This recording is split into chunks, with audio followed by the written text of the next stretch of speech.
Hey everyone, what's going on? Welcome back. Oh, let me fix the lens. Welcome back to Vlogmas day number 10 and 11. We're going to combine the days because I've gotten a little bit behind. And today was our work Christmas party where we actually have an entire 2-hour Christmas party for all of the children that are enrolled in our therapy program, which is actually really amazing. It's an incredible event that I can't believe we pull off every single year, and all I have to do is show up and like man a little station. So because of that, we are going to combine days 10 and 11. Hope you don't mind. We are going to talk about a fun little subject today, and that is what was the hardest part about OT school. Now, FYI, I loved OT school, so I may have a slight bias. I really love and think that I actually thrive in academia. It's a very comfortable space for me because I feel like it's very laid out, it's very planned, it's organized. They literally tell you what to do every single day, which is amazing. When you become an OT, I feel like it's actually the complete opposite. So a lot of you that are type A and prefer that structure might actually have a little bit more difficult time transitioning into being an independent OT where it's basically up to you and no one's telling you what to do at all. But with that said, let's talk about some difficult aspects of OT school. Probably the most challenging that everyone would agree with, in my opinion, would be the practicums. Most semesters you would have a practicum, and a practicum is basically a demonstration of your skills and knowledge. It's an actual physical demonstration of your clinical skills. So that usually happened once a semester in some way or fashion. And it's a different type of test taking. So if you're not used to taking tests in that way, it can be very stressful and overwhelming. We're going to talk about that in a second. But I actually think that taking the either Scantrons or physical test on a computer, like the multiple choice tests and questionnaires, I found those actually really challenging in OT school. As I said before, I'm probably more type A. I like things structured. I like there to always be an answer. And in occupational therapy, there isn't always an answer. You really have to problem solve and think a lot. And so that was where I was really challenged. So it really frustrated me that they wanted us to pick the best answer when really some of all of those choices could have been an acceptable answer if you were actually working with the client, but you had to pick the best one.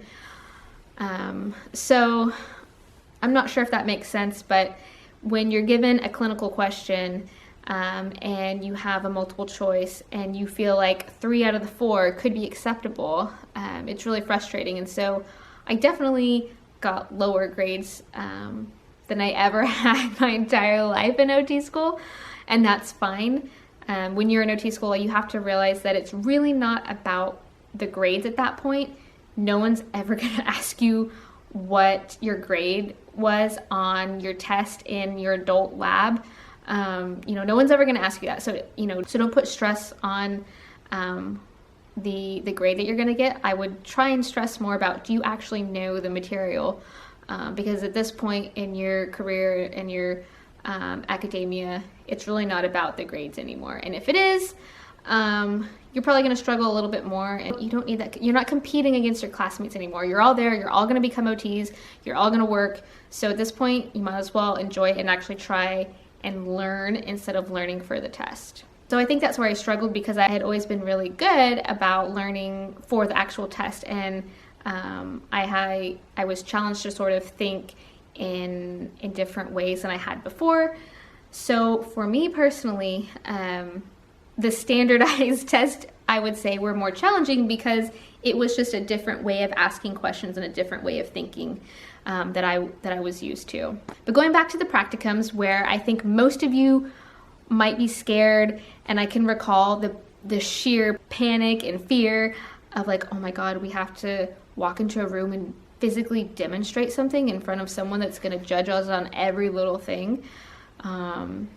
So if you're in OT school now, or you're thinking about OT school, know that that's coming. Know that you will have to perform in front of your professors, and they will judge you. So practicums, like I said, usually occurred once a semester.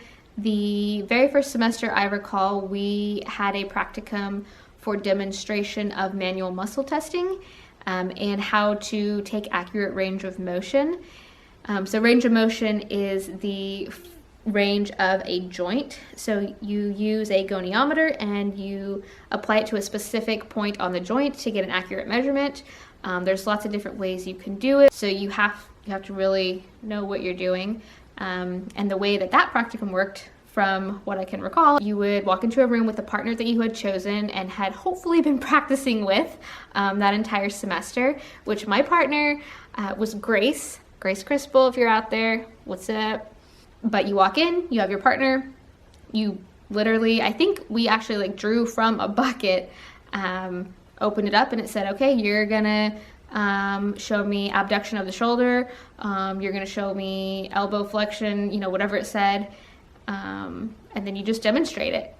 And luckily I was very comfortable with my partner, and I was really comfortable with the professor, and she made it very relaxing and a calm environment, so it wasn't as stressful as it probably could have been, but that's how it goes. Other practicums included like wheelchair transfers, bed transfers, but lots of different transfers, how to use a gait belt. You had to do all these little components, and they're just going to check off. And it can be really scary, again, if you've never been tested in that way. But that's why I also like OT school, is that it is testing you on these clinical skills that you actually need to do to keep people that you're working with safe. While I think most people would agree that that was the hardest part of OT school, I guess I might be an outlier in saying that the actual standardized tests were harder for me. That sort of sums up the scary parts about OT school. But in all honesty, like I said, I loved OT school. I had a wonderful experience. I loved everyone that was in my classes. I loved all my professors. So I hope that you have a similar experience if you are in OT school, thinking about going to OT school. I'd love to make some more videos about OT school. But really quickly, I found this little gym. I actually have everything really well organized, so it wasn't that difficult to find. But I thought I would show you my syllabus. This is from, this is a lab that we had to take. This was in the fall of 2014. So it was occupational performance for middle to late adulthood.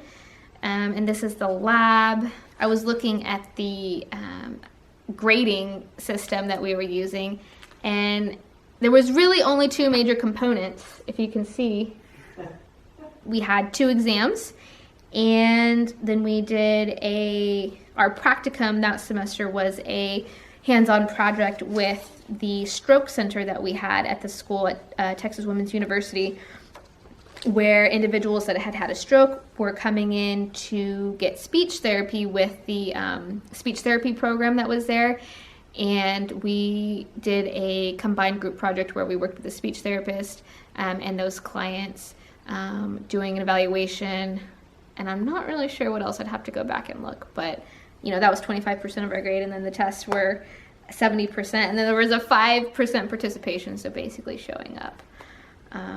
So you're not doing a lot of, at least in this course, you're not doing a lot of like BS assignments. You're not having to, it's like show up every day, learn, and you're studying the whole time, and then you take a test that's worth 70% of your grade, so you better know it.